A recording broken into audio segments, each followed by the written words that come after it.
Pues yo te quería primero agradecer un montón, porque tenía muchas ganas de encontrarte y de hablar contigo y que hayas encontrado un hueco no tan rápido. Te lo agradezco mucho. Y nada, antes de empezar también quería un poco presentar también cómo nos conocimos, porque justamente te pregunté a ti, te pedí a ti, ¿no?, de hacer este directo. Y bueno, pues yo empiezo diciendo que, bueno, tú eres una divulgadora de la crianza consciente, hablas y escribes mucho, ¿no?, sobre la educación consciente, tienes 5 hijos y te conocí en un festival, ¿no? El Festival del Queso en Tribu fue donde te conocí por primera vez, aunque yo ya había leído muchas cosas tuyas, que es uno de los proyectos, uno de mis hijos, ¿no? Yo tengo Alma, que es mi hija de 4 años, que es bueno, yo parí en plena pandemia, entonces fue como una maternidad un poco, bueno, el principio ha sido durillo para mí porque, bueno, diferente, digamos, de lo que yo me esperaba. Y, y luego tengo otro proyecto que es el Spy Cresce, que es un centro de acompañamiento psicológico, bienestar familiar, que también tenemos en Plaza de Sanz ahí. Y bueno, el principal valor y el por qué estoy aquí es porque para mí valoro un montón estos espacios de reflexión y, o sea, de compartir, de reflexionar sobre ciertos puntos de la crianza. Y claro, yo cuando te escuché en la charla del Crescent Tribu, escuché tan, no sé, con una claridad, con una honestidad, ¿no? También hablando mucho de tu proceso personal, que, que me inspiró mucho, ¿no? Entonces ahí cuando en estos meses pensé en el tema de los límites, del castigo, de cómo trabajar este tema en la crianza, pues sí, digo, ay, sí, tengo ganas de ver su visión, de hablarlo contigo, de charlarlo tranquilamente, ¿no? Y, y, y bueno, y también porque es algo que ahora o sea, a mí me toca mucho. Yo vengo como proceso personal, vengo también de no sé tú, pero yo vengo un poco de una cultura basada, y lo digo con todo el amor del mundo, pero mi infancia, mi adolescencia ha sido un poco basada sobre un poco el chantaje, la manipulación. Yo vengo de ahí. Todo. ¿Vale? Vale, todas, ¿no? Aquí seguro que todos venimos de figuras autoritarias donde el chantaje, el castigo, estos mecanismos, ¿no? De educación estaban presentes en nuestra infancia, absolutamente. Sí, sí, sí. Total, y claro, mi proceso ha sido primero verlo, revisarlo, ¿no? Y poder ver también ahora de qué forma, claro, quiero criar a mi hija, ¿no? Es este el punto. Y claro, yo a veces tengo la sensación de que el castigo o el chantaje, la manipulación, a veces cuando lo veo como que es mucho más rápido también, que como que llega enseguida, ¿sabes? O sea, quiero decir, porque tiene un efecto muy rápido y que creo que también eso es parte, porque o sea, es rápido, o sea, si yo te chantajeo, claro, la cría enseguida, mi alma, pues enseguida con el miedo que tiene en el cuerpo dice, pues vale, lo hago, ¿no? Pero claro, es mi manera, es realmente lo que quiero hacer en mi educación, es educar para mí esto, ¿no? Entonces es ahí mi reflexión, ¿no? Y, y aquí va, o sea, el tema, porque también faltan nuevos referentes, ¿no? Como yo me siento que, claro, en esta nueva manera de criar, esta nueva manera de educar, muchas veces me siento más perdida porque no tengo referentes, ¿no? Igual que antes. Entonces, por eso para mí es súper importante esto, crear estos espacios de poder reflexionar, de poder, pues, compartir simplemente, ¿no? Y por eso también te quería decir, hay muchas familias que me escribieron ya cositas, Carlota, pero que también que si alguien quiere comentar algo, podemos también ir, Sí. ¿no? Ir, Bueno, yo primero quería darte las gracias también por crear estos espacios, porque, por, porque Creation Tribu, el festival que tú gestionas y diriges y creaste, es un espacio de reflexión en presencia, ¿no? Con las familias que van allí, entonces hay charlas y podemos hablar y reflexionar sobre temas que tienen que ver con la pedagogía, con la crianza, con la educación, que me parece muy necesario, muy, muy necesario. Y este pequeño espacio es como una representación, ¿no? Me hacía como gracia ver este paralelismo, este simbolismo de crear este espacio desde un lugar más virtual, pero también siento necesario, así que gracias también por crearlo y por este tema tan interesante, que además ahora que vienen Navidades pasa mucho que, bueno, los ritmos naturales, los ritmos sociales y del sistema están bastante desajustados y hay mucha tensión, y entonces pasan muchas cosas y entre ellas, pues la manera de, eh, de doblegar un poco al niño o a la niña que nos sale de forma automática, pues tiene que ver con los chantajes, los castigos, las amenazas, incluso positivamente los premios, ¿no? A veces cuando parece que como no, el castigo no nos gusta, no nos resuena, pero nos vamos al premio, ¿no? Que para mí es lo mismo, pero en el otro lado, Totalmente. la cara de la moneda, ¿no?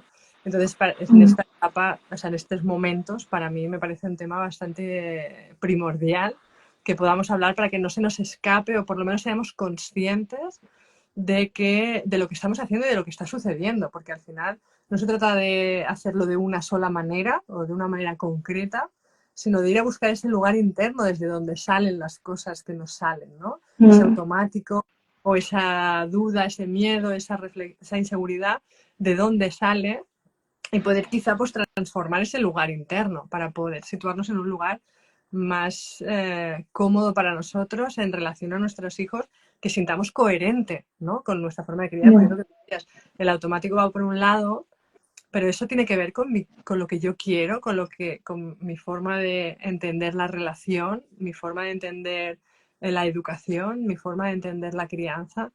Y entonces es interesante poder ir a ese lugar interno, ¿no? Y ver qué pasa ahí dentro. Sí, sí. Y claro, es que aquí es donde viene la primera duda que muchos me preguntaban también, como que a veces hay muchas dudas en la familia. También tengo como familias, bueno, mujeres que acompaño en proceso individual que han hecho el curso contigo, y entonces, claro que ellas me hablan mucho, ¿no? De los capítulos de límites y bueno, pues claro, una de las dudas que yo veo mucho es la diferencia, o sea, qué es el castigo, en qué actúa y cuál es la diferencia con actuar con la consecuencia, ¿no? Como que esta era la duda primordial que venía afuera, como decir, ¿cuál es la diferencia, ¿no? ¿Qué pasa? O sea, y esta lo que más me han La escrito. diferencia entre castigo y consecuencia, por aquí. Sí, como un poco en qué actúa que ya poco sabemos en qué actúa el castigo, ¿no? En dónde actúa el castigo, Claro. ¿no? Un poco.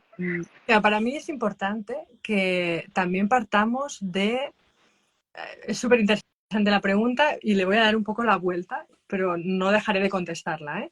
Pero para mí es interesante que demos la vuelta en el sentido que entendemos que si no hay castigo tiene que haber algo, ha de haber una consecuencia, que muchas veces la consecuencia la confundimos con el castigo porque muchas veces es un castigo encubierto. Es decir, muchas veces la consecuencia la ponemos desde un lugar asertivo o desde un lugar respetuoso a nivel de conducta, es decir, no les gritamos, no les regañamos, pero ponemos una consecuencia y ponemos una consecuencia porque no estamos castigando, pero ponemos una consecuencia, ¿no? Entonces, para mí lo interesante sería que pudiéramos ir un poco más allá y pudiéramos decir, si no hay ni castigo ni consecuencia, ha de haber algo, ha de haber una acción resultado de una acción previa de un niño o de una niña en un mal comportamiento, en romper algo, en un desafío de un límite, etcétera, ha de haber siempre alguna acción que sea, no sé cómo decirlo, sin llegar al castigo, pero punitiva de alguna manera, ¿no? De que recuerde que lo que has hecho no estaba bien y que no lo vuelvas a hacer de alguna manera, ¿no? Es necesario realmente porque Claro, dentro de las consecuencias se hablan de dos tipos de consecuencias normalmente, ¿no? Las consecuencias naturales y las consecuencias, así en general, sin decir naturales, ¿no? Y cada vez más se tiende de no a las naturales. Pero en realidad, ¿qué es la consecuencia? Si nos paramos a analizar la consecuencia es un resultado natural de una acción. Si un niño, si un niño se enfada y rompe su juguete, ¿cuál es la consecuencia natural? Que se queda sin juguete. Esa es la consecuencia natural. Que ese juguete, pues lo vas a recoger y lo vas a tirar a la basura y te has quedado sin juguete. ¿Cuál es la consecuencia natural de un niño que pega a otro niño, por ejemplo, ¿no? Pues que ese otro niño va a rechazar jugar contigo y si lo haces repetidamente, no va a querer estar contigo. Es decir, el rechazo sería la consecuencia natural de ese acto, ¿no? ¿Qué pasa con todas las otras consecuencias que no son las naturales, ¿no? ¿Cuál es el límite entre consecuencia y castigo? Que es esa pregunta que la entiendo muchísimo porque es como, porque yo he pensado muchas veces qué pasa ahí, cuál es esa línea. Yo me he visto muchas veces poniendo una consecuencia y sintiendo claramente que era un castigo. Y algunas veces me he visto poniendo una consecuencia y entendiendo que no era un castigo, ¿no? Entonces yo abro la posibilidad a que uno no haya siempre un acto consecuente creado por nosotros, o sea, artificial de alguna manera, sino que nos atendamos realmente a la consecuencia natural, que pongamos en valor la consecuencia natural de ese acto, ¿no? De esa acción, de ese suceso, de lo que sea. Y por otro lado, entender que a lo mejor sí que hay, por ejemplo, yo con mis hijos mayores pacto consecuencias, ¿no? Es que son consecuencias pactadas, entonces eso es respetuoso. Bueno, vamos a ver, ¿no? ¿Qué tienen que ver y por qué los ponemos? ¿En qué momento los ponemos esas consecuencias naturales? Cuando ha habido un límite, se ha repetido, oye, y esto no funciona y se ha repetido y no se ha puesto consecuencia, no ha habido consecuencia. ¿Qué ha pasado? ¿Qué pasa aquí? Que esto no funciona, chicos, esto no está funcionando, esto os lo hemos dicho varias veces, es algo que es consensuado y esto no está sucediendo, tú entiendes que esto así no funciona, ¿qué pasa? Pactamos unas consecuencias.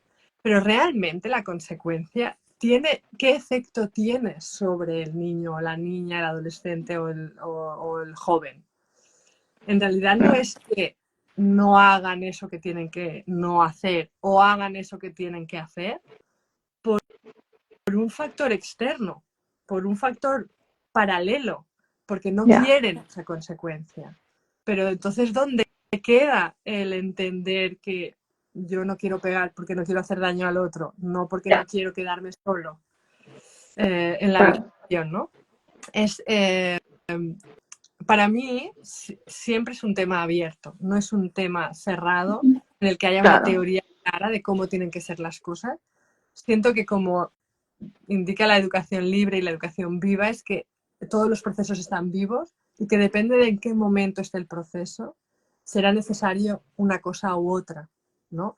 Por ejemplo, mis hijos os decía que hay consecuencias pactadas, pues para cuando se olvidan las tareas repetidamente, para cuando hay faltas de respeto repetidamente en cosas muy concretas, ¿no? Que entonces pactamos, oye, ¿cómo puedo hacer para que tú te acuerdes de esto? Bueno, pues vamos a pactar consecuencias porque luego de hacer eso me acordaré la próxima vez. Vale, cuando te olvidas una tarea, pues tienes que hacer una tarea extra a la persona que ha tenido que hacer tu tarea, porque cuando tú no la haces, la hace otro, ¿no? Pues a esa persona le vas a tener que hacer una tarea para descargarle trabajo, ¿no? Eso sería una consecuencia que sería relativamente aceptable, pero en realidad eso, ¿cómo le recuerda a él que tiene que hacer su tarea? ¿Cómo le hace responsable para que haga su tarea? No es una varita mágica, no es real. Es un poco como lo que tú decías al principio, es para que obedezcan, es para que hagan lo que yo quiero que hagan, pero no para que hagan lo que, no, para que les surja la necesidad, el sentimiento, el impulso de hacer de esta manera o de otra, ¿no? Según pues su moralidad incluso interna, ¿no? No les despliega, no les permite autonomía moral tampoco para poder decidir lo que está bien y lo que está mal y desde qué lugar hacer las cosas, ¿no? Yo siento que no es fácil esta pregunta, o sea, esta reflexión que os hago no es para nada fácil porque vivimos en una sociedad de recompensa, absolutamente. Sí, o sea, claro, todo tiene una recompensa, todo está recompensado, todo está compensado y recompensado. Entonces, es muy difícil salir de la mentalidad de acto, de acto consecuencia, de acto recompensa o sí, efecto, causa-efecto. Es muy difícil salir de aquí. Nos Claro, pasa, yo estamos como di, di.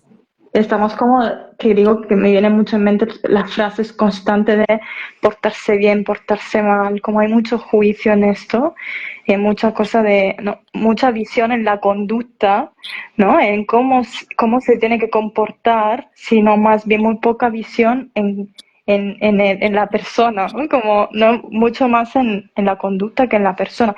Y claro, yo veo que esto es un trabajo, lo de poder dar espacio desde otra forma como un trabajo, pero yo creo que es un picar piedra que no se ve y que por eso no es tan fácil, porque es como a lo mejor tú estás haciendo algo, yo a mí me ha pasado, ¿no? De estar a lo mejor durante un año repitiendo algo y decir, pues estoy hablando con la pared, ¿sabes? Y es como, no sé si estoy haciendo bien y todo, y de repente un día ella, ¿no? Se despierta y me dice algo que yo digo, ha funcionado, ¿no? Es como, o sea, ella ha entendido que esto, ¿no? No sé, depende de qué, como veo que es como un picar piedra, ¿sabes? Como que no es algo tan, es un proceso mucho más lento, mucho más invisible y Exacto. que eso nos cuesta mucho más Sí, también.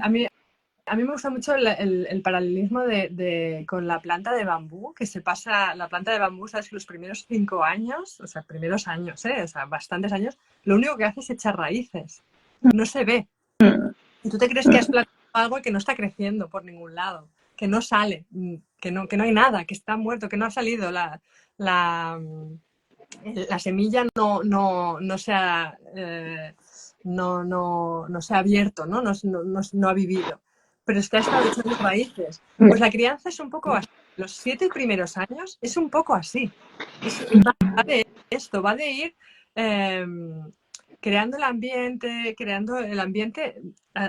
físico y emocional que predispone luego un desarrollo, un despliegue en el que tú ves cuando los niños, por ejemplo, empiezan a los 2 años, sobre todo, ¿no? 2, 3 años, cuando está la separación, empieza la construcción del yo psíquico, etcétera, etcétera, la parte prefrontal también empieza a activarse, etcétera. En esta etapa, muchas veces la agresividad también se activa, entonces esa agresividad se traslada muchas veces pues en golpes, en morder, en pegar, cuando algo no te gusta, cuando algo no es como tú quieres, pues pegas, ¿no? Ya sea a un igual, ya sea mamá o papá, ya sea los objetos de su entorno, ¿no?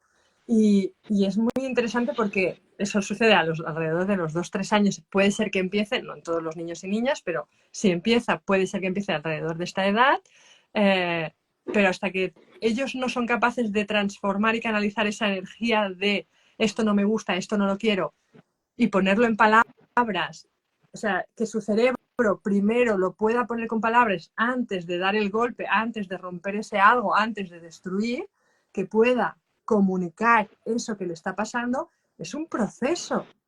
Hasta los 5, 6, 7 años, bien, ellos no tienen la capacidad de autocontrolar el impulso del destruir o del romper o del ¡ah!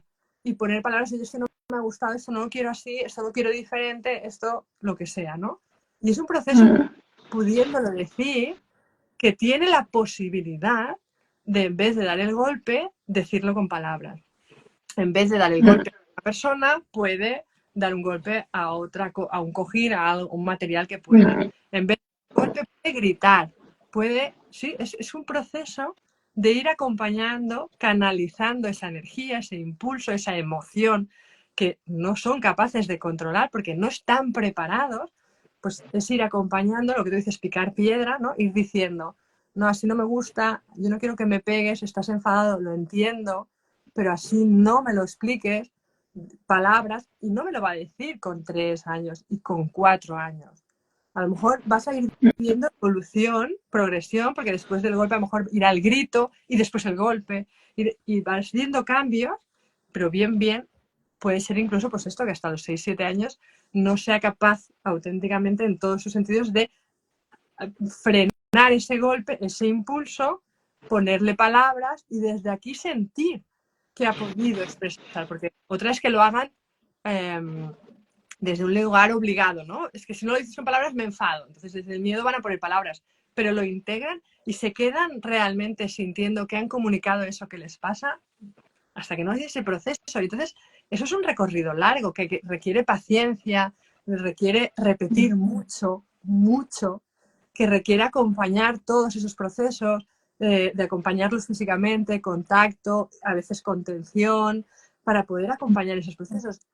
Sí, es necesario que estemos ahí, es necesario que repitamos mucho, es necesario que pongamos palabras.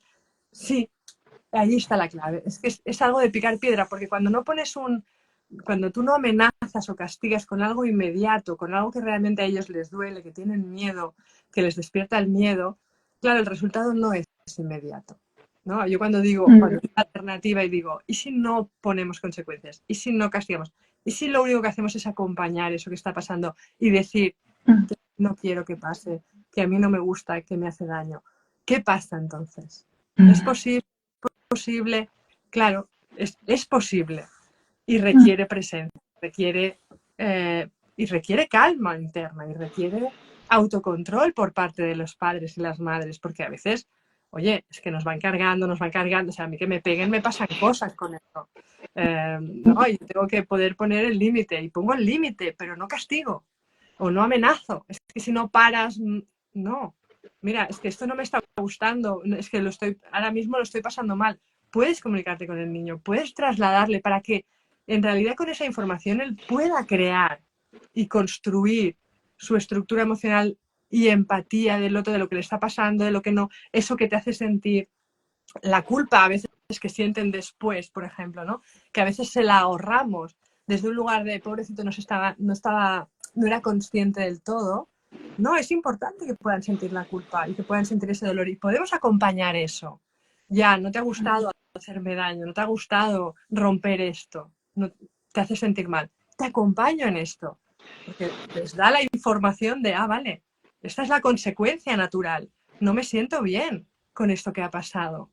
Y entonces, pues la próxima vez quizá lo voy a hacer diferente, voy a usar otras estrategias, voy a hacerlo de otra manera, pero no porque yo le haya hecho sentir culpable, no porque yo le haya dicho, mira lo que le has hecho a mamá, mira el daño que me has hecho. No, ojo, ojo, que nos vamos rápidamente al otro extremo, porque es un matiz muy sutil, es un punto medio muy sutil, no es hacerles, no es que les expliquemos las consecuencias, despertando nosotros esa culpa. No hace falta, ellos ya se sienten muchas veces abrumados. Lo comunicarán mejor o peor, pero ya se sienten muchas veces cuando ha pasado algo que generalmente es un mal comportamiento o ha roto algo. Que a mí es que lo del mal comportamiento me rechiza mucho, ¿no? Yo creo que ya he hecho el cambio, cuando ya haces el cambio ya de mirada, lo del mal comportamiento es como que no lo ves por ningún lado, es como es un niño expresándose, es un niño dolido, es un niño frustrado, es un niño, no ves más. Totalmente. Sí, pero es una de las palabras que más escucho, Carlota, en los círculos, ¿sabes? Como que ya, o sea, el bebé entra en los círculos y es una de las primeras palabras, ¿no?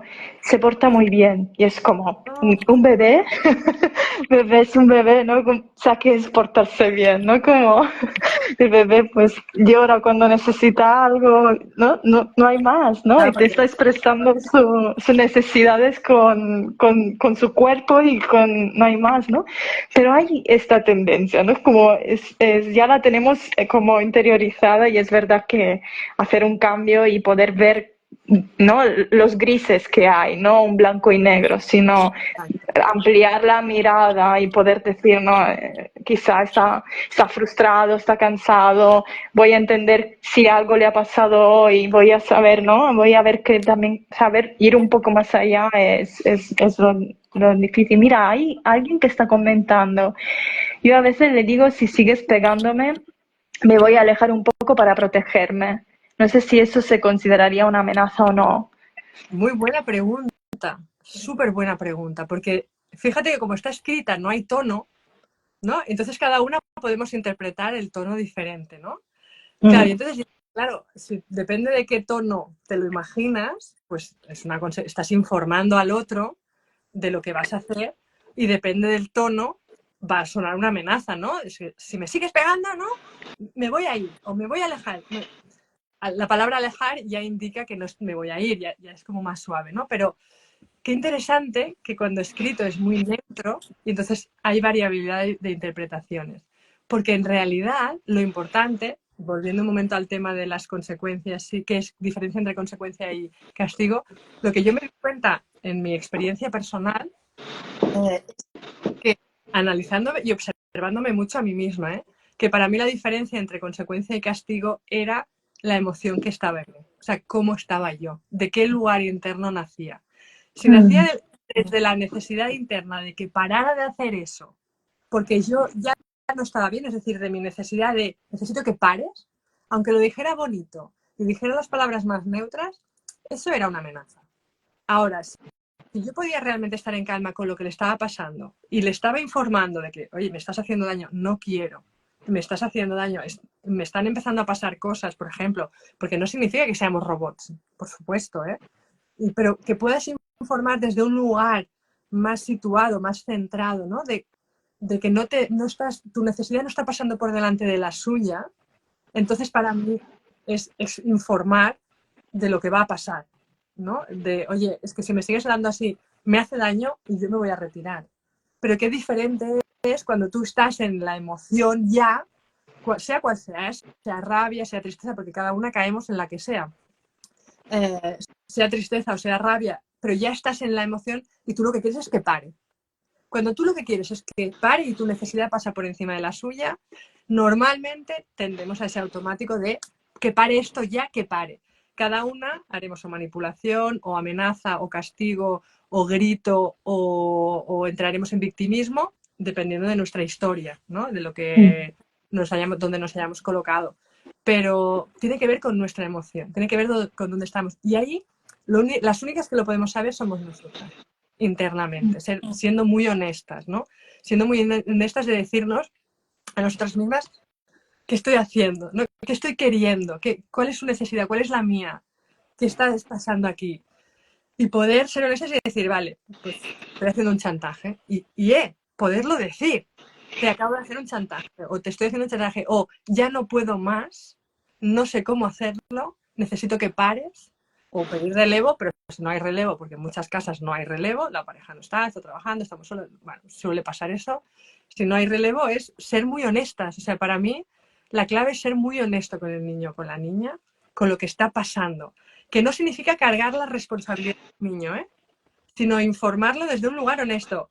Ya no puedo más, yo recuerdo habérselo dicho a mis hijos, ya no puedo más, necesito que os pongáis el pijama, necesito que os metáis en la cama, no puedo más. Si no hacéis esto, pues no habrá cuento, no habrá no sé qué, mañana lo haremos más pronto, lo que sea. Ya no sé cómo hacerlo, necesito que vayáis. Pero siendo consciente y poniendo palabras. Sé que os estoy haciendo un chantaje. ¿Por qué es tan importante esto? Por lo menos para mí es crucial para poder, para que ellos entiendan lo que está sucediendo y no normalicen y no lo encuentren dentro del trato relacional normal como algo que está bien, sino que no, pues mira, mamá ya no puede más, está súper cansada, se le ha ido la olla y acaba de amenazarnos y ya está. Y esto es una amenaza.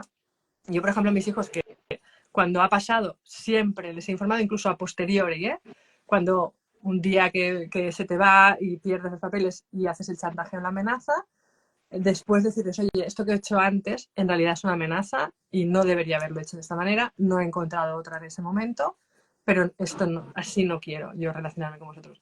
Lo que les pasa a mis hijos es que detectan los chantajes y las amenazas a lo lejos, o sea, es que las huelen, de los abuelos, de los amigos, de los profes, los huelen. Enseguida es como, esto es un chantaje, esto es una amenaza, lo saben. Y para mí, por lo menos es como, bueno, pues es consciente y puede defenderse, ahora que ya son más mayores, por ejemplo, mis hijos mayores, pueden tener herramientas de decir, hey, esto no lo quiero. O si les compensa pasar por ahí, o sea, también dependiendo, ¿no? Pero siendo conscientes, sí. Claro. Esto es súper importante lo que dices, sí, porque a veces yo pienso, hay mucha también exigencia, ¿no? Nosotras madres, de tener que hacer las cosas muy bien, ¿no? Venimos como con mucha exigencia de querer hacer las cosas muy correctamente, de saber las cosas, bueno, de ser perfectas, ¿no? De la maternidad. Y lo que dices es como, o sea, relax, es como, me ha dado relax. Es como, bueno, es que a veces puede ser que llegue un momento en que necesitemos manipular o chantajear, pero lo importante es ponerle palabra y como aceptarlo, ¿no? Hacer una aceptación, ¿no? De eso. Total. Esto es, Además, a ellos también les permite, yo también siempre, cuando me pasan estas cosas, siempre me acuerdo de que si yo soy perfecta, ¿qué peso les estoy poniendo a ellos? Entonces, que yo que les pueda decir, oye, pues antes os he hecho un chantaje y no, así, a mí así no quiero relacionarme contigo así, no, les da la oportunidad a que ellos también les pase, que ellos claro, también empiecen a tener relaciones, les pasen cosas a nivel emocional, actúen de maneras irresponsables emocionalmente o afectivamente, sí, puede ser.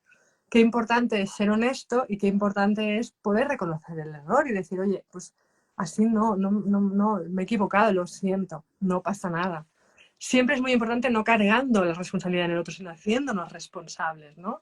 No desde la víctima de estoy muy cansada, es que ya no puedo más y por eso, no, pero es mi responsabilidad poder más, porque yo soy la madre, entonces me ha pasado esto, te informo de que no, y me hago cargo, ¿no? Para próximas veces.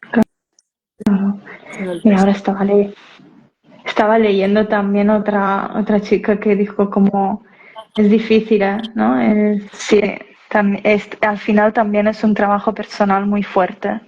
Es que a veces una misma no sabe cuál es su necesidad, ¿no? Total. Sí. Bueno, este es el kit de la cuestión. O sea, claro, cuando nos empezamos a reflexionar sobre todo esto, a mí me parece que es lo más interesante y lo más bonito, ¿no? que nos traen nuestros hijos, es que queriéndoles educar a ellos en el respeto, pues hacemos un trabajo de respeto hacia nosotras, de conocimiento, de entender qué necesitamos, cuál es nuestro ritmo, cuál es nuestra forma de estar en la tierra, cuál es nuestro temperamento y respetarlo, ¿no?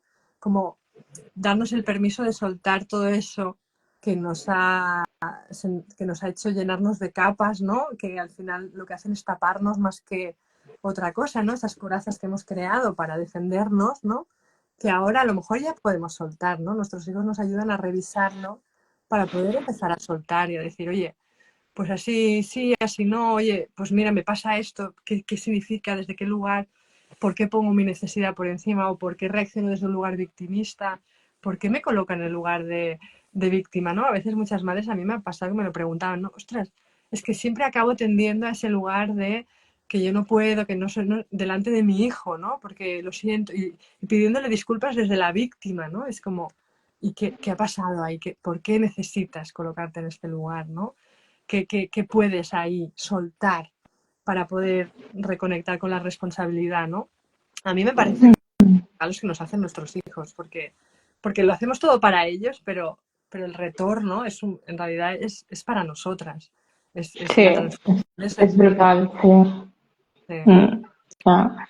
Yo recuerdo, por ejemplo, que a través de Alma, pues, claro, yo tuve que revisar todo mi tema de mi dificultad de poner límites también, ¿no? Y, o sea, yo fui de pequeña, recuerdo como muy niña buena, o sea, es decir, yo no ponía límites, era todo, o sea, no me enfadaba. Y claro, yo tuve todo un proceso mío personal de poder encontrar mi propia voz, ¿no? Y también de empezar a darle espacio no solo a mi enfado, sino a darle espacio a su enfado, porque claro, tenía la sensación de que este era mi proceso, que decir, yo quería que mi hija tuviese la posibilidad de enfadarse en casa ¿no? Y que no pasa nada, que nos enfadamos y vamos a encontrar recursos para eso. Pero ha sido para mí un proceso también personal, porque para mí el enfado, cuidado, ¿no? Como que era algo que tuve yo mi proceso, o sea, es decir, no era fácil para mí ni gestionarlo yo, o sea, era como yo también un aprendiz junto a ella, ¿sabes? Era Total. como, estoy aprendiendo con ella, porque yo no sabía enfadarme, no sabía cómo expresarlo, o a lo mejor pasaba de 0 a 100, ¿sabes? Era como, no sabía. Entonces, claro, con ella he aprendido también a tener recursos diferentes. Por ejemplo, cuando yo la veo muy tensa, lo de la batalla de los cojines nos descarga muchísimo. Es como cuando hay tensión en casa, como recursos así, o a veces te he escuchado decir también con los juegos y lo he probado y me ha servido mucho, lo también de dar barro Sí, y empezar a cortar y a a manipular golpear mucho, y a a amasar. golpear.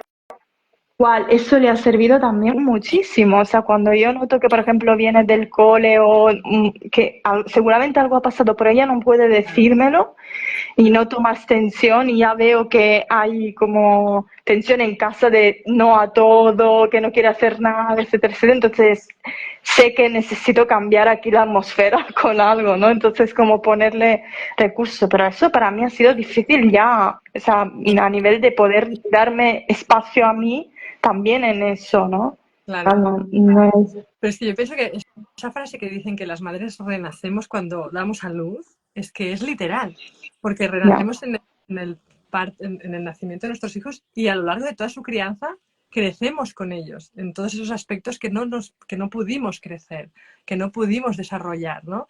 Con ellos tenemos la oportunidad de poderlos desarrollar si nos damos el permiso, que esta es la clave, ¿no? También, que a veces es como, no, solo para ellos, todo, el material, la educación, pero yo ya no, es que es una danza de a dos, ¿no? Es una danza de que en realidad tú eres su referente y ese espejo en los que ellos se miran. Entonces, sin ese peso de responsabilidad, ojo, porque a veces nos vamos a ese extremo, sino Ah, como una oportunidad para que nosotras podamos desarrollar lo que no pudimos, ¿no? Y podamos desatascar lo que se quedó atascado en ese momento. Y a mí me parece un gran regalo que nos hacen nuestros hijos y nuestras hijas cuando nos encontramos dificultados. Que claro que entiendo que si algunas de aquí estáis en las dificultades, piensas, jolín, pues es que es muy difícil, es que es muy... Lo entiendo, pero porque ahora estáis ahí metidas y es importante persistir en esa mirada hacia adentro, en esa revisión interna, en esos procesos de lo que tú decías, ponerme en paz con el enfado, de permitirme a mí misma pues poner límites en la vida, porque ostras, estoy viendo que a mi hijo no le pongo límites y aquí hay algo que está resonando de mi vida aquí, ¿no? Es muy importante para ellos y para nosotras, sí, sin duda. total. Sí que hay dos peticiones muy concretas, en plan, una hablaba de las palabrotas, una mujer, ¿no? Que esto me parecía interesante, es decir, que cuando, claro, empiezan a utilizar palabras, insultos, o sea, ¿qué hago yo ahí, no? O sea, normalmente es difícil gestionar, ¿qué hago? Me callo, le digo que no, es como, es un temazo. Un temazo las palabrotas, porque además cuando dan golpes está el cuerpo, ¿no? Con el cuerpo tú puedes contener, sostener, ¿no? Puedes parar, pero la palabrota no le puedes poner un esparadrapo, ¿no? O sea, no sería, ¿no? Suelta igual. El tema de las palabrotas es un gran tema porque además nos remueve mucho Mm, a las adultas y a los adultos porque una palabrota socialmente, sobre todo antes, ¿no? Pero todavía arrastramos eso, es símbolo, es sinónimo de mala educación, ¿no? De niño maleducado. mm, Entonces nos interpela mucho como padres y madres, nos toca, en plan, no, pero es que si dice palabrotas es como que está mostrando algo de ti, de que tú no haces bien, no lo estás educando bien, ¿no? Entonces nos interpela mucho, nos mueve mucho que digan palabrotas. De las palabrotas eh, para mí es interesante, depende de la edad. No sé si sabes la edad un poco del niño, de la niña, de la mamá que lo preguntaba, no. Pero depende mucho de la edad, porque claro, en la edad de los 0 a los 7 que están asentando el lenguaje, pues claro, cuando cogen una palabrota y la repiten y ven que pasan cosas a su alrededor, que hay cambios, que el adulto le pasan cosas, que hay movimiento, pues claro, lo va a repetir porque él no entiende, porque no tiene el lenguaje asentado, no entiende muy bien qué quiere, ni qué quiere decir, ni conceptualmente qué es una palabrota, no están en ese lugar, ¿no? Pero ven que eso mueve a su alrededor, ¿no? Que pasan cosas con eso. Entonces lo repiten. Uno, para movilizar muchas veces, para desafiar al adulto. Es como, vale, yo ya sé que esto te molesta, pues cuando necesite desafiar un límite voy a utilizar esto. Pero luego también a veces lo repiten para ellos poderlo entender. Un niño cuando repite una acción muchas veces es que está comprendiendo cómo funciona un juego, un cuento, una canción, un movimiento, cuando están haciendo churros, que se pasan días y días haciendo churros, ahí hay algo que se está procesando internamente y se está colocando y está entendiendo. La red está conectándose y necesitan repetir para asentar esa comprensión que están haciendo. Emocional, física, motriz, lo que sea, ¿no? Entonces la repetición les permite. Y a veces la repetición de la palabrota. Quien dice la palabrota dice, yo qué sé, la repetición de un suceso que necesitan, que no paran de decirlo, porque mi amigo, porque mi amigo, porque mi amigo. ¿Pero qué te pasa? Es porque necesitan como integrarlo, entenderlo, ¿no? Entonces, ahí no hay más. Ahí no hay más. ¿Qué le vas a decir a un niño que está haciendo este proceso? Pues tú lo que le puedes decir es, a mí no me gusta mucho esta palabra, yo prefiero que no la digas, pero sin más, sin darle como ese peso, ¿no? Hablo de las primeras etapas, ¿eh? Sin darle demasiado peso, acabará pasando, porque si no es una palabra que utilicéis en casa habitualmente, acabarás pasando. ¿Qué pasa cuando son mayores o cuando utilizan esto para desafiarte? Claro, pues lo mismo que cualquier otra cosa que no sea una palabrota, ¿no? Es como, ¿por qué lo estás diciendo? ¿Por qué quieres desafiarme? ¿Por qué quieres molestarme? ¿Por qué lo estás haciendo desde este lugar, no? Otra cosa es que en casa se diga. Por ejemplo, a veces pasa que pues el padre y la madre hay la típica coletilla de una frase que cuando algo sale mal lo repites varias veces. Ellos lo van a integrar en su vocabulario también. Y tampoco pasa nada, ya está. Si los padres lo decimos, ellos también. Y si lo dicen porque lo traen desde fuera y lo integran desde ese entorno externo, la escuela, los amigos, etcétera, poder decirles que en casa no, que esto pues con los amigos, porque eso no lo vamos a poder controlar, que con los amigos o en la escuela, que ya la escuela pues pondrá sus medidas dependiendo de cómo lo gestionen, pero que en casa no, ¿no? Yo, por ejemplo, mis hijos adolescentes y preadolescentes, claro, están, ¿no? En ese momento de todo es una palabrota, todo es una palabra, ¿no? Y todo lo dicen de esta manera, y si no es una palabrota son esas palabras que yo no entiendo, que es el bro y el no sé qué, que no paran de decir. Entonces, yo siempre es hablar con ellos, chicos, en casa no, a mí me molesta. Fuera de casa, lo que vosotros, con vuestros amigos, vosotros decidís en qué código habláis, pero aquí no. A mí me molesta, es una falta de respeto, yo prefiero que no. Tenéis hermanos pequeños que lo aprenden, chicos. Se miden, o sea, ellos en casa cambian el idioma muchas veces y evidentemente se les escapa, no tengáis ninguna duda. Pero veis que hay una intención, que hay unas ganas de poner mirada en eso, porque bueno, pues en casa no. Porque no es una restricción de esto, no. Hemos de entender que también pasa por esta etapa, en el que el lenguaje pasa por esta etapa, es diferencia en el lenguaje, los tipos de lenguaje, depende del lugar en donde están, y es importante que lo hagan porque tiene que ver con la construcción de la identidad, probar diferentes cosas, que forma parte de la etapa también, ¿no?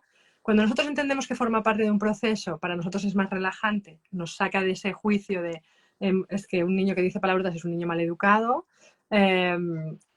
y a la vez nos da herramientas para poder decirles y repetirles muchas veces, no, aquí no, así no hablamos aquí en casa, yo no quiero hablar así con este lenguaje, a mí no me gusta esta palabra, a mí me incomoda, me molesta, no la vamos a usar, ¿no? Y cuando lo hagan para desafiarte, en realidad soltar la palabra, soltar el insulto, es más ir a ver qué hay detrás, por qué desafía, qué malestar está dentro, en qué desequilibrio está, qué necesita provocarme, qué necesita decirme el qué, ¿no? Y luego lo que decía, la evolución del pegar pasa a veces por el gritarte, el gritar a la otra persona, el insultar a la otra persona, pero ya no está pegando. Ojo, que parece que no, y hay gente que dice, no, pues que vamos de mal en peor. Y es como, no, un momento, ha evolucionado. Ahora hemos de seguir el siguiente paso, decirle que así no, que me lo diga sin insulto, que me lo diga sin palabras, que me puede mostrar. Poderle decir, puedes estar enfadado, sin insultarme, puedes estar enfadado sin pegarme, puedes explicarme tu enfado sin faltarme al respeto. Pero esta frase, en realidad, y supongo, no sé si te lo preguntaría también a ti, a ver qué opinas tú, pero esta frase sería interesante podérsela decir, que los adultos se la dijeran a ellos mismos. Porque tantos adultos que hablan con los niños para poderles decir cosas, poner límites o decir lo que no les gusta, se cabrean, ¿no? Y les gritan y físicamente se ponen en postura amenazadora. O sea, es interesante entender que la emoción del enfado, las emociones, las podemos vivir sin agredir al otro, sin atacar al otro, sin mostrarle al otro nuestra ira y nuestra rabia. Que es importante que ese mensaje nos llegue primero a los adultos, ¿no? ¿No te parece que es interesante que ellos se encuentren con este espejo? Sí, bueno, es que para mí hay dos cosas fundamentales. Una es que a veces exigimos que nuestras criaturas ya regulen mejor que nosotros, ¿sabes? Como, Claro. como si sean ya adultos, pero pequeñitos que ya saben cómo regularse, cuando nosotros mismos todavía tenemos muchas dificultades en muchos ámbitos, ¿no? Y claro, claro, yo, por ejemplo, es que he trabajado yo personalmente y trabajo también con otras personas en proceso individual el tema de cómo empezar a focalizar la rabia en firmeza, ¿no? Como convertir esa rabia en firmeza en un mensaje firme hacia la otra persona, ¿no? Sin insultar, ¿no? Sin pegar, ¿no? Como decíamos. Y claro, eso es algo que a nosotros mismos ya nos cuesta, porque nos frena ya muchas cosas. Entonces, claro, poder exigir a nuestras criaturas que ya sepan hacerlo correctamente y todo bien, ¿no? Como cuando para nosotros ya nos cuesta barbaridad, o sea, yo lo veo como incoherente también, ¿sabes? Como sentido Sí, que necesitamos tener conciencia de que todo es, bueno, es un aprendizaje para nosotros y para ellos también, que bueno, ellos están en otro proceso, nosotros también, y que, pues, como tener una mirada muy sin juicios en eso, sin exigencias, ¿no? Pero claro, la exigencia es muy dura a veces con nosotros mismos y a veces se refleja también en ellos, ¿no? Pero es muy difícil llegar a esa mirada con poca exigencia y ¿no? Con amor y con compasión hacia estas partes, ¿no? Que al final es una dificultad, ¿no? Y de cada uno. sí. De hecho, es que para mí esta mirada amorosa que queremos poner en los niños, yo siempre digo, primero en nosotras, primero, porque si no es muy difícil, porque les trasladamos inconscientemente la exigencia que tenemos sobre nosotras, esa exigencia de ser las madres perfectas, hacerlo ya todo perfecto. Bueno, pero si no lo estamos sabiendo hacer y a lo mejor muchas, diciendo esto que decimos, muchas ya deben decir, claro, es que como yo no lo hago bien, él no lo hace bien. No. No es tan, esa relación no es tan directa. En realidad es, nosotros tenemos el aprendizaje emocional, pues según nuestro recorrido personal y nuestra historia y nuestras influencias que hemos tenido, y está bien.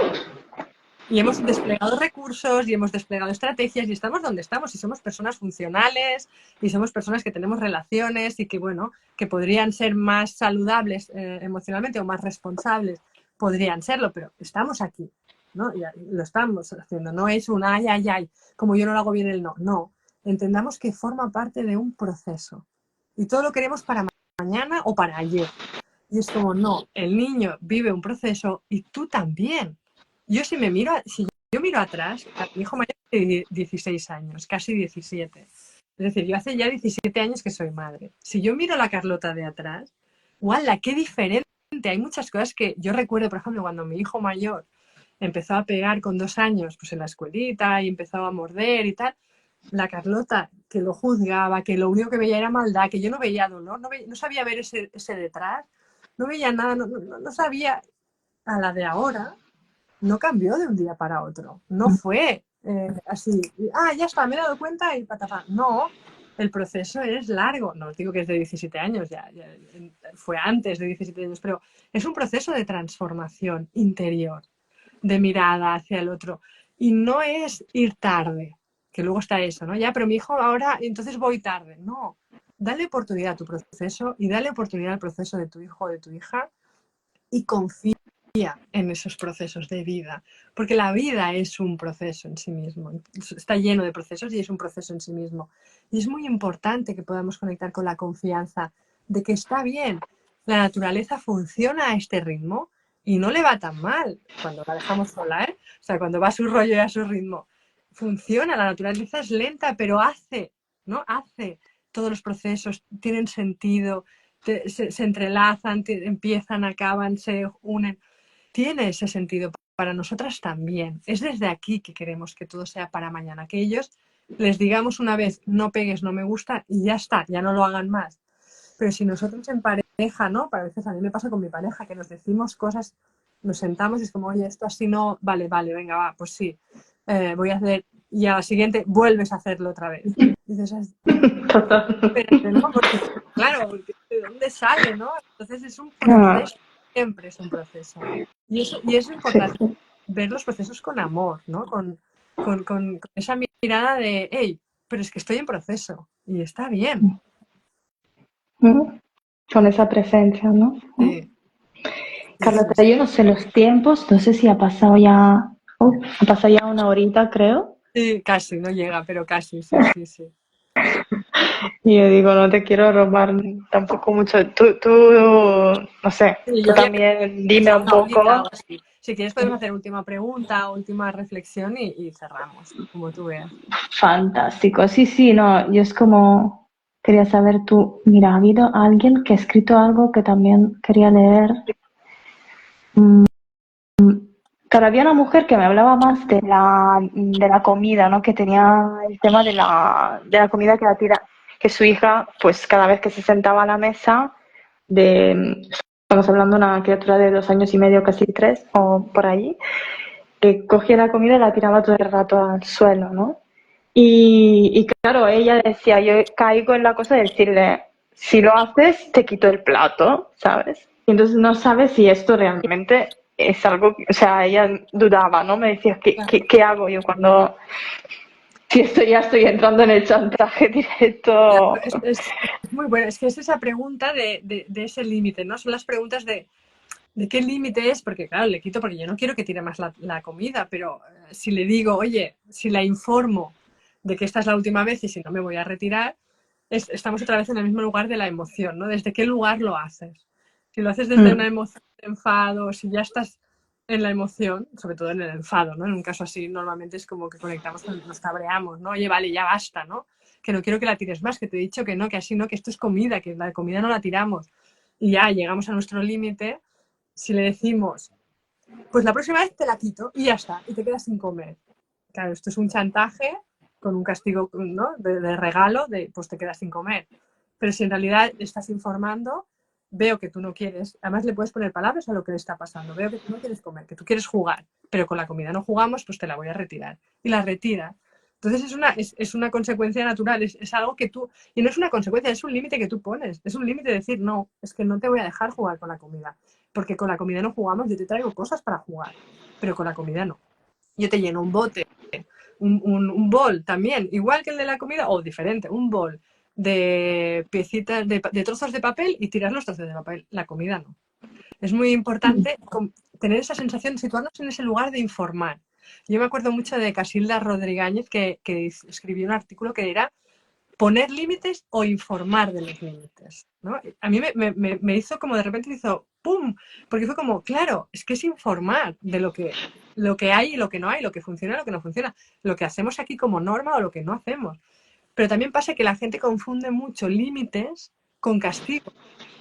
Y no, poner un límite no es un castigo, un límite es un límite, por aquí no pasa, o sea, esto no quiero que lo hagas. No, pegar, no pegar es un límite, no es un castigo, mm, no te dejo pegar.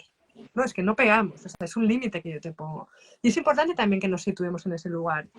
Con la comida no jugamos, ¿no? Por ejemplo, puede ser que lo que la norma, ¿no? Que en su casa hagan, que nosotros lo hacemos así también, ¿eh? Nosotros con la comida no jugamos, hacemos ver que jugamos con comida que no es real y todo, pero con la comida no jugamos porque es para comer, ¿no? Entonces, para mí es importante que entendamos esa diferencia, que es sutil y que muchas veces la confundimos por cómo hemos sido educadas, entre límites, castigos o límites y consecuencias, ¿no? No, es que no es una consecuencia, en realidad no hay una amenaza real, es que estás poniendo un límite. Es que yo no quiero que juegues con la comida y te retiro el plato, te lo retiro.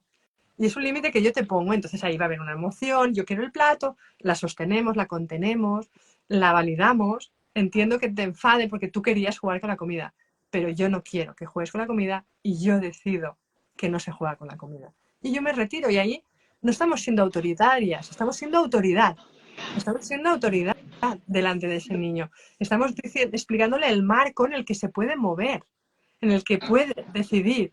Y hay cosas que no va a decidir, que decido yo. Y está bien. Y es necesario para poder descargarle y que él pueda ser o ella pueda ser niña y pueda intentar seguir jugando con la comida. Y yo soy la responsable de decirle que no jugamos con la comida. Y ahora también con fechas que en la que estamos, Carlota, que ahora hay mucho encuentro, que yo llevo ya un mes trabajando en sesiones individuales el tema de la fecha de Navidad porque remueve muchísimas historias familiares y de límites, de todo, ¿no? Claro, ha habido alguien aquí que también ha comentado esto, ¿no? Cómo, o sea, lo difícil que es gestionarlo a veces también con la familia que piensa que no está de acuerdo con nuestra manera de criar o que quieren hacerlo de otra forma y ahí poder cuidar ese espacio y poner límites ahí, que él un poco también comentaba esto, ¿no? Como hacerlo que es difícil, Es que muy... ahora llegan fechas muy peculiares, ¿no? En realidad no tendría que ser difícil, porque en realidad sería como lo hacemos nosotras. En plan, en casa no comemos azúcar. Entonces aquí el azúcar, pues no le deis azúcar a mi hija. Pues si vosotros coméis azúcar es cosa vuestra, pero a mi hija no le des. No le pongas en el plato, no le regales en el regalito el chupa chup. No, no, o sea, no. Eh, Tendría que ser tan fácil como esto, que con cariño pudiéramos compartir. Yo lo hago así, tú lo haces así, vale, pues encontramos una manera conjunta, perfecto, ¿no?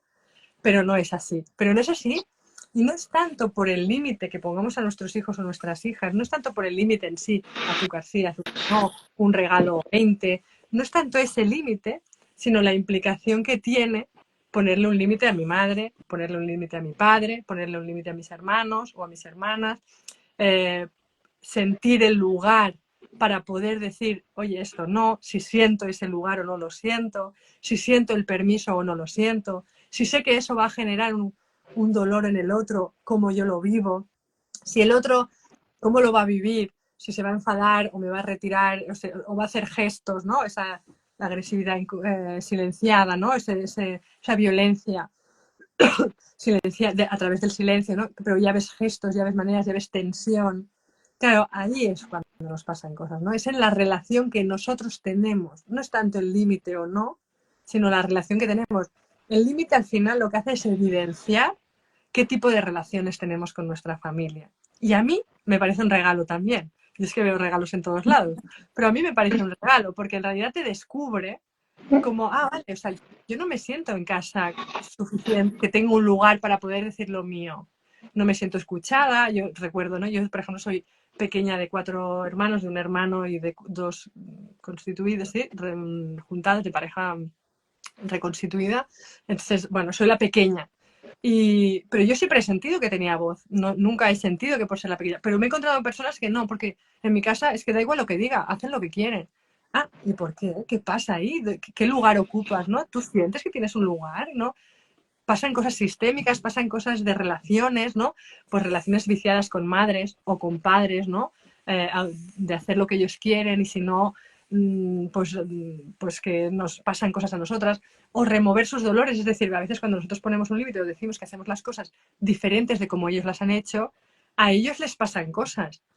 Pero está bien que les pasen cosas y queremos evitarlo, nos sentimos culpables, nos queremos hacer cargo de lo que les pasa, entonces evitamos. Esa es la definición de nuestra relación. Expresa o muestra la relación que tenemos con nuestros padres. Y está bien porque entonces la podemos trabajar y podemos poner mirada y podemos transformar cosas. A mí me parece interesante que aparezcan esas dificultades para ver qué dificultades hay y qué hay detrás y qué relación tengo y qué relación quiero. Poder decidir qué relación quiero con mi familia y no desde el inconsciente tener una relación ya normalizada que quizá no cuida y quizá no es sana. Sí, sí. A mí, por ejemplo, esto también tiene mucho que ver con que cada uno tiene que ocupar también, ¿no? Su espacio. Es decir, yo como rol de madre, mi madre como abuela, ¿no? Como mueve, eh, con con las criaturas, es todo. Porque yo recuerdo, por ejemplo, esto lo viví mucho con el tema de respeto, o sea, en mi cultura, yo soy siciliana, y en mi cultura es como muy importante el, el que la madre te cuide durante el parto, posparto, o sea, que esté contigo, ¿no? Que muy, ¿no? Y claro, yo no quería a nadie, o sea, en ese, Total. claro, poder hablar de esto y poder expresárselo a mi madre fue como, primero fue como duro porque fueron días de movimiento emocional entre las dos. Pero sí que luego ella aceptó y hasta lo vio como una oportunidad, pues te puedo venir más tarde, que quizá necesita más ayuda más tarde, ¿no? Como bueno, pero hizo que se colocara en otro lugar conmigo, ¿no? Como que empezó a ver que yo elegía cosas para mi hija por el bien mío y de mi hija y de mi familia, ¿no? Y eso a veces, claro, también crea frustración cuando, por ejemplo, decía, no quiero que le des azúcar y le daba como ahí un croissant con Nutella y es como lo hacía a escondidas, como tú dices, y crea también frustración porque tú dices, a ver si te lo acabo de decir, ¿sabes?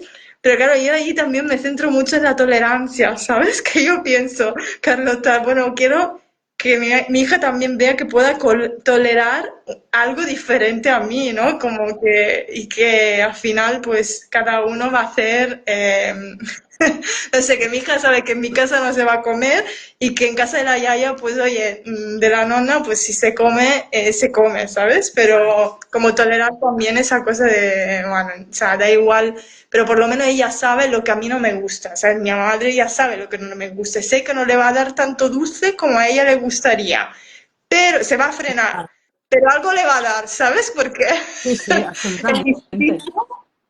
Además es que es muy interesante porque, claro, yo me pongo como en el lugar, ¿no? De la abuela y yo pienso que también ellas necesitan como sentir algo diferente de la madre. O sea, es decir, como que a veces tengo la sensación de que transgreden algunos para hacerse diferenciarse de nosotras, ¿no? El vínculo es diferente. Es como esa imagen de la abuela que consiente todo. Tiene un sentido, hay algo ahí que tiene sentido en cierta manera cuidando lo que tú dices, como cuidando ciertos límites, pero bueno, entendiendo que ellos fuera de casa se van a encontrar el mundo. Y el primer fuera de casa son los vínculos más cercanos, pero que no son papá y mamá, los abuelos, las abuelas, luego la escuela, bla, bla, ¿no? Entonces, es importante que ellos también se encuentren. Yo al principio era muy radical, muy radical, y fui dándome cuenta de que priorizaba otra cosa antes de pues el control absoluto sobre el azúcar o sobre lo que fuera, ¿no? Entendí que tenía que flexibilizar y que flexibilizando daba un espacio a un vínculo que era importante para mis hijos y que yo siento que les cuidaba mucho a ellos, ¿no? Entonces, sí, esa parte es interesante, es interesante por lo menos de vivirla. Como yo también estaba en la radicalidad y a veces me han dicho, me recuerdo que me decían, hombre, pero tenías que ser más flexible y a mí me ponía negra que me dijeran eso, yo no le digo a nadie que tenga que ser flexible o no lo tenga que ser, sino que se abra a vivir el proceso de sentir dentro qué cuida más, qué cuida y qué no cuida. Porque a veces ese control excesivo yo sentía que descuidaba más que cuidaba. Y entonces puse en la balanza y entonces para mí, bueno, pues flexibilizar al final fue una opción, pero tuve que sentirlo yo. Entonces yo Claro, lo que invito es a que la gente, las mamás, se abran a sentir qué cuida y qué no cuida, que no desde la teoría del azúcar, no, sino que se den el permiso de sentir y de experimentar y de ver sí. qué pasa con esos vínculos, qué pasa con esa Sí, relación, ¿no? que no hay algo correcto, sino es más bien algo de nosotros construimos nuestra propia manera, ¿no? Al final, según lo que Exacto. sentimos, yo siento Sí. eso. Y porque yo al final veía también como que entraba mucho a la defensiva, ¿no? El hecho de que quizá ella se veía atacada por el hecho de que yo quería hacerlo diferente a ella, porque ella decía, porque como te he criado yo no te gusta, ¿no? ¿Sabes? Como tú no has salido bien. Y era como que entraba un poco a la defensiva, como que le dolía que yo quería hacer las cosas diferentes, ¿no? Entonces, claro, también es muy agradecer. Yo hice todo un trabajo de agradecerle, mamá, que tú lo has hecho lo mejor que puedas. O sea, yo de verdad que siento mucho amor con su manera de haberlo hecho y que todo está bien. Lo que pasa es que ahora yo quiero elegir otras cosas, pero no es que quiero decir que tú lo hayas hecho mal, es que no hay un mal y bien aquí, ¿no? Es con lo que Esta es decíamos, la ¿no? Que no hay clave. una manera correcta. Es según los recursos que cada uno tiene, según el proceso que cada uno tiene, pues bueno, elige, ¿no? Va eligiendo y es lo que tú dices, ¿no? Hace 17 años quizá lo hacías de manera diferente que ahora, porque tu proceso es totalmente diferente, ¿no? Totalmente. Igual que yo cuando si tendría, ¿no? Otra criatura, pues muy diferente. Pero bueno, Total, eso. sí. Yo pienso que lo del agradecimiento es muy interesante porque a veces también, eh, a veces pasa que las hijas, o sea, que nosotras queremos hacerlo mejor que ellas. Es verdad que a veces ese diferente es porque queremos hacerlo mejor, pero ese mejor lo que enmascara es un dolor, porque tú Mm, dices que le podías dar las gracias a tu madre porque seguramente habías hecho un proceso, ¿no? de reconciliación con tu historia y con tu forma de haber sido educada, con tus necesidades no cubiertas, con tus vivencias, con tus traumas, etcétera. Pero muchas madres no están ahí todavía y sí que hay una lucha inconsciente, absolutamente, ¿no? En la hora de poner esos límites, que tiene que ver con el yo lo hago mejor que tú, yo lo hago mejor que mi madre. Y ahí hay algo que es muy importante que nos pongamos en paz. Si a alguna de vosotras le resuena ese yo lo hago mejor, o yo lo quiero hacer mejor, ya no lo hago, sino yo lo quiero hacer mejor que ella, que pueda poner mucha paz y que revise y que ponga mirada en esa relación y en esa vivencia interna, porque ahí hay mucho dolor todavía. Y también que poner esos límites desde ese dolor, en realidad va a generar más conflicto que otra cosa, ¿no? Que es lo que pasa muchas veces. Hasta que no podemos realmente agradecer cómo nuestros padres lo han hecho con nosotros y nos podemos reconciliar, no podemos mirar verdaderamente a nuestros hijos porque estamos educando desde el rebote, desde la herida, desde el dolor, no desde el amor por lo que ellos son y ellos necesitan, ¿no? Y entonces ahí hay conflictos también incluso en nuestra propia en la propia crianza de nuestros hijos, pero mucho conflicto con nuestra madre y nuestro padre. Entonces es muy guay cuando puedes llegar a ese lugar de agradecerles a tu madre o a tu padre, a tu madre y a tu padre, cómo lo han hecho, ¿no? Entendiendo y comprendiendo el proceso y los procesos, no perdonándoles la vida de, bueno, es que en ese momento no teníais recursos, no teníais la conciencia que tenemos ahora. No vayamos a ese lugar tampoco, porque eso es un poco de ego espiritual, o ego no, terapéutico. te pone como por encima también, si lo hablas Exacto. desde ahí, es Sino como, entendiendo que a lo mejor que tú en su lugar hubieras hecho lo mismo. no, Que es decir, cada momento, cada situación, cada contexto, cada proceso es el que es. sí. A mí me pasa que yo he tenido muchas curas de humildad porque a lo largo de estos 17 años, lo que tú dices, yo he ido cambiando mucho y he hecho muchos procesos. Entonces, he hecho muchas curas de humildad, de que yo me creía con una verdad y luego la vida, bueno, pues me ha mostrado que depende, que no hay verdad absoluta y no hay bien o mal, sino que hay una forma, hay lo que cuida y lo que no cuida en este momento. Y Ah, no es lo mismo que lo que cuida y lo que no cuida en otro momento. mm, Y esto es importante poderse abrir a eso. Sí. mm. Qué bueno, Carlota. Siento como me da mucho relax cuando escucharte así, ¿no? Como me baja mucho mi lado exigente. ¿Eh? Sí, es importante, es muy importante que podamos bajar la exigencia por un modelo, como queriendo llegar a un lugar para poder pararnos al lugar en el que estamos y amarlo tal como es y permitirlo tal como es y poderle darle la oportunidad de lo que es tal como es ahora, ¿no? Y poderlo mirar con amor, porque si no, claro, se hace muy pesado. O sea, entonces es un sufrimiento ser madre, ¿no? Es una lucha, es un sufrimiento. Y podernos poner en paz con nuestro momento, ahora, aquí, con lo que hay, lo que sabemos, sin querer llegar a ningún lugar, es un gran regalo para nosotras para poder vivir la maternidad, sí, con placer y con calma. Pues nada, yo creo que no tengo más mensajitos ni nada, Pues así cerramos, que parece. cerramos aquí. Nada, te agradezco un montón este ratín. He ido aprendiendo más, me gusta poder verme otra vez y reflexionar también. Hoy he venido más como de madre. Claro, eso está bien, porque si no, eso está súper bien que ocupes ese lugar también para ti. Está súper He bien. ido como revisándome, ¿no? Y también yo tengo una parte muy, muy rígida a veces y me va bien escuchar y aflojar un poco, ¿no? Decir, vale, tranquila, ¿sabes? Como Sí, poder permitirme equivocarme, poder permitirme pues que haya cabida para todo, ¿no? Como para todo lo que hay, ¿no? Y esto me va muy bien. Así que nada, mil gracias. gracias a ti, gracias a todas las que estáis aquí, las preguntas y todo, y sobre todo por este interés, ¿eh? Y por este espacio de poder expandir otra forma de estar con la infancia. A mí me parece siempre un regalo, así que gracias infinitas. Mm, Que vaya muy bien las Igualmente, fiestas, los días de cueva, ¿no? Que digo yo. absoluto, sí, recogimiento. Un abrazo bonita. Chao, que vaya bien. Adiós.